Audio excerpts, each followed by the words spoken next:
Saya atas nama Nur Asyikin dari kelas manajemen 222C Sekolah Tinggi Ilmu Ekonomi Makassar Maju. Di sini, saya akan membacakan resume materi yang berjudul Dampak dan Implikasi Bisnis Beretika. Poin pertama, bisnis yang beretika. Kriteria untuk menilai suatu bisnis itu beretika dapat dilihat berdasarkan 3 hal, yaitu hati nurani, empati, audit sosial. Bisnis yang baik didasarkan pada hati nurani, di mana hati nurani akan memilih mana yang boleh dan tidak boleh dilakukan dalam menjalankan suatu bisnis. Di samping itu, dalam bisnis yang beretika diperlukan empati yang berperan sebagai patokan moral oleh pelaku bisnis. Dengan kata lain, pelaku bisnis tidak melakukan sesuatu kepada pebisnis lain jika perbuatan itu dinilai juga merugikan dirinya dan bisnisnya sendiri. Kemudian, hal terakhir yang menjadi unsur sebagai penilaian bisnis itu beretika adalah audit sosial. Dalam hal ini, bisnis dikatakan beretika ketika mendapat penilaian dari masyarakat umum bahwa bisnis itu baik.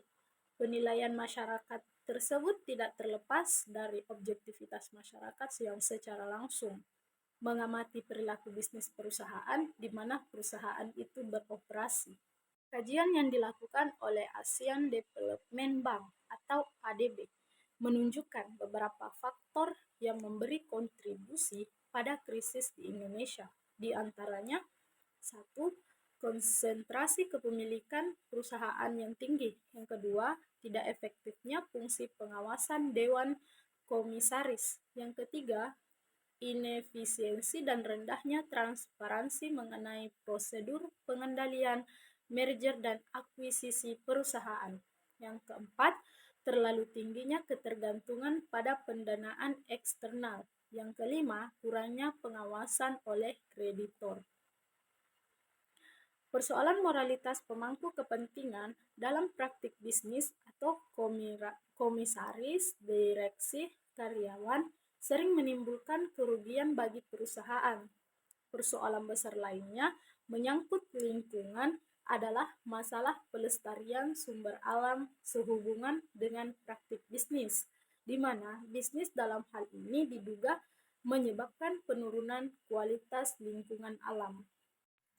Untuk memudahkan penerapan etika perusahaan dalam kegiatan sehari-hari, maka nilai-nilai yang terkandung dalam etika bisnis harus dituangkan ke dalam manajemen perusahaan, yakni dengan cara 1. Menuangkan etika bisnis dalam suatu kode etik. Yang kedua, memperkuat sistem pengawasan. Yang ketiga, menyelenggarakan pelatihan untuk karyawan secara terus-menerus. Dan yang terakhir, membuka forum diskusi untuk mencari solusi terhadap permasalahan yang menyangkut internal perusahaan maupun soal lingkungan. Etika bisnis memiliki relevansi bagi para pelaku bisnis yang menginginkan bisnisnya sukses dan bertahan lama. Bisnis modern saat ini adalah bisnis yang diwarnai oleh persaingan ketat. Dalam hal ini, selain modal dan yang memadai, dibutuhkan pula tenaga kerja yang profesional yang mampu menjalankan manajemen perusahaan.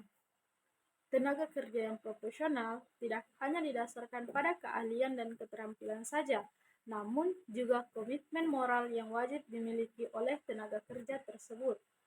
Disiplin, loyalitas, kerjasama, integritas, tanggung jawab, kejujuran, dan sebagainya merupakan moral yang wajib dimiliki oleh pemangku kepentingan suatu perusahaan. Harapannya, ketika pemangku kepentingan mempunyai etika dalam menjalani bisnis, pemangku kepentingan akan mempunyai dedikasi untuk memajukan perusahaan.